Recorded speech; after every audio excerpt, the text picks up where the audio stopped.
Empresas que têm criatividade no seu DNA. Enfim, a lista há de ser maior do que esta, com certeza. Estas são aquelas que eu me lembro com maior facilidade. A Texas Instruments foi fundada por um engenheiro mecânico e servia para fazer instrumentos, essencialmente para a indústria do petróleo. Foi a empresa que inventou o transistor. Em 95, num dos seus processos de criatividade, alguém começou a pensar para que raio poderia utilizar uma memória se não para armazenar dados de computador. E resolveu fazer com licença, eu já volto. Isto é sobre criatividade, posso ser um bocado aqui.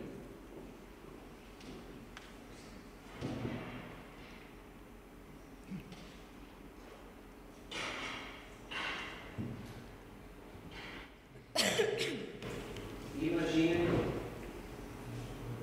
uma memória de computadores ao microscópio, é qualquer coisa, com milhares de células aqui, muito brevemente representadas. Isto é uma célula de memória, aquilo é outra, e cada um tem um estado binário. E alguém teve a ideia, obrigado, alguém teve a ideia de, olha, e se metêssemos um espelhozinho, um microespelho em cima dela e a inclinação do espelho mudasse de acordo com a célula estar carregada ou não? Lembram-se do tempo que estes projetores davam cores, mas estragadas, horríveis? Eram pesadões, aqueciam, que era uma coisa louca. Pois, atualmente, a maior parte deles usam um sistema que é o DLP, que são nada mais, nada menos que células de memórias destas, com microespelhos, cuja luz incide sobre elas e é refletida ou não refletida em cada pixel para cada imagem. Em 95 ainda estavam em testes e ainda estavam a dar bronca. Insistiram e lá chegaram. A 3M. 3M talvez seja daquelas empresas que se fala sempre quando se fala de criatividade em empresas. Todos se lembram dos... não deve haver... Há de certeza aqui coisas que são da 3M, mesmo que não digam 3M. Desde plásticos, coberturas, post-its.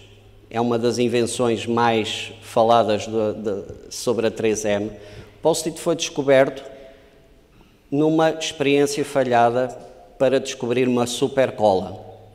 A cola não era assim muito super, mas tinha uma particularidade espetacular, que era, dava para colar e recolar e voltar a colar várias vezes.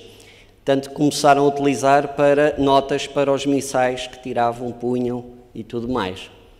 E tornou-se um produto. Essa empresa, mais tarde, foi gerida por um ex-CEO da General Electric, que veio com 6 Sigma, processos, procedimentos, coisa e tudo mais. Melhorou muito a rentabilidade da empresa, mas passou de uma empresa que produzia quase 40% daquilo que tinha desenhado em casa para uma empresa que desenhava cerca de 25% daquilo que produzia em casa.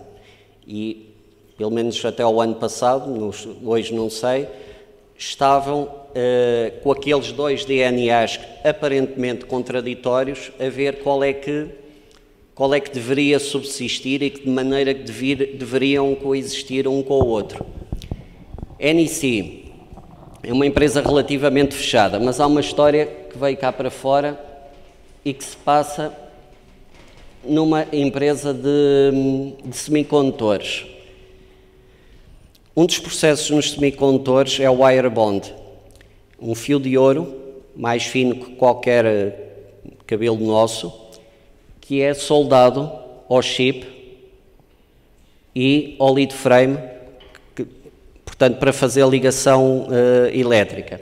E isto num processo tão rápido e preciso, que pode ser acompanhado de microscópico, que se vê só os fiozinhos a aparecerem assim, pac, pac, pac, pac, quando na verdade ele é soldado de um lado, faz um loop e é colocado no outro. Ao lado dessa empresa surgiu uma linha de comboio. Cada vez que passava o comboio, as desgraçadas das bondas mandavam não sei quanto material para o lixo. O que é que essa empresa fez? Abriu um concurso entre todos em que lhes pedia sugestões a toda a gente, mulher da limpeza, operadores, engenheiros, todos, sugestões de como resolver aquele problema. E apareceram soluções brilhantes. Uma delas era colocar as bondas num sistema de suspensão que amortecesse a frequência de vibração da passagem do comboio. Brilhante. Outras, mais simples, que era ter o horário dos comboios e parar as máquinas quando o comboio fosse a passar. Pelo menos a implementação era imediata e simples. E apareceram assim umas ideias completamente loucas e descabidas, como, por exemplo, fazer um fosso medieval à volta da fábrica, tal e qual como um castelo medieval, com água e crocodilos, tudo lá dentro. Sabem qual foi a ideia que foi para a frente? Hã? Poderia ser, mas sabem que os terrenos no Japão são muito caros, fica muito caro, e são muitos meses de paragem. Posso-vos dizer que foi uma destas três. Foi a última. A ideia parecia totalmente descabida, ridícula e tudo mais. Foi dada por uma operadora de linha, mas quando ouvida por um engenheiro, ele disse, espera aí, isso faz sentido. É que as ondas de vibração propagam-se à superfície e não em profundidade. Portanto, se tivermos um fosso, essas ondas de vibração serão em grande parte quebradas. Um retroescavador, um bocadinho de cimento, ficou tudo resolvido. Ok, sem os crocodilos. Ok.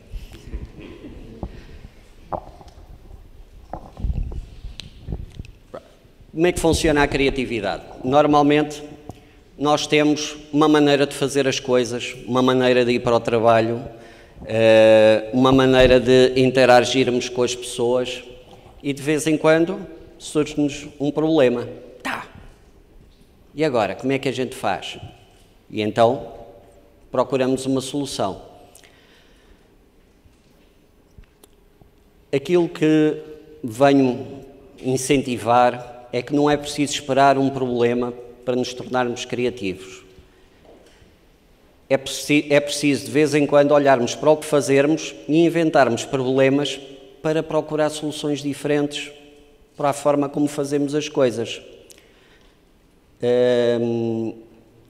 Entre os poetas, Luís de Camões, inclusive, fazia muita evocação das musas, do Tejo e tudo mais, para ter inspiração e criatividade.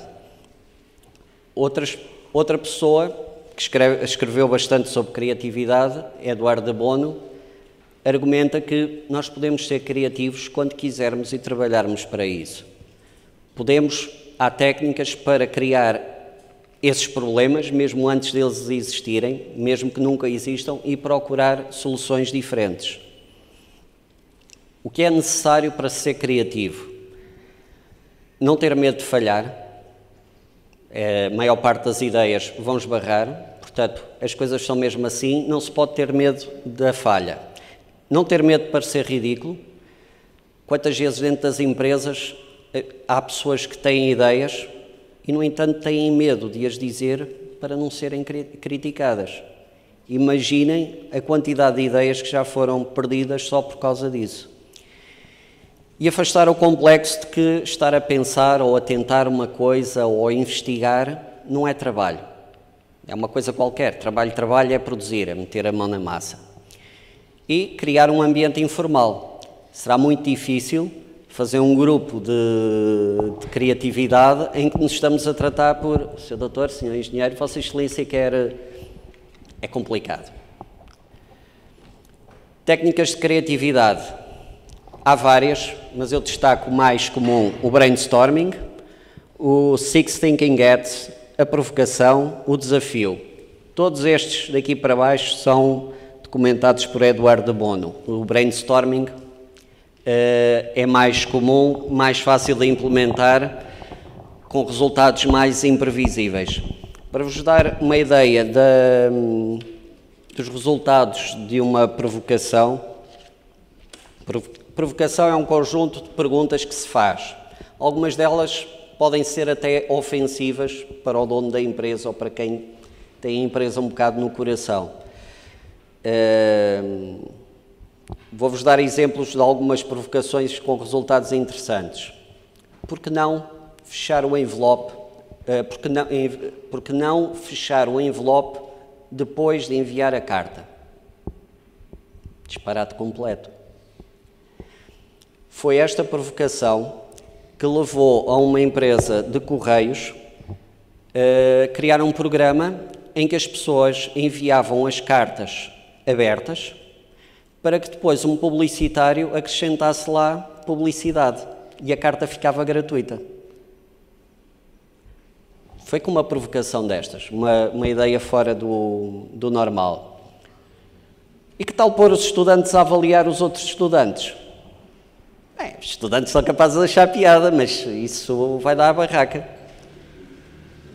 Foi isso que fez uma universidade. É claro, ouvindo a provocação, alterou uma coisa no seu sistema, que é pôs um peso de avaliação na avaliação dos estudantes para outros estudantes. E o resultado geral foi bastante melhor, não porque os estudantes tenham sido mais meiguinhos uns para os outros, mas porque eu, para avaliar o outro estudante, também tenho que trabalhar mais. E isto, em termos de resultados, acabou por levar as coisas a bom porto. Estou-me a demorar muito? Não. Ok. Vou deixar aqui uma parte aberta e vou tentar fazer aqui um brainstorming. Lembram-se da pergunta do clipe? Pronto, agora vou-vos pedir para serem criativos. Vamos ver se eu consigo pôr isto aqui. Já está. Ok.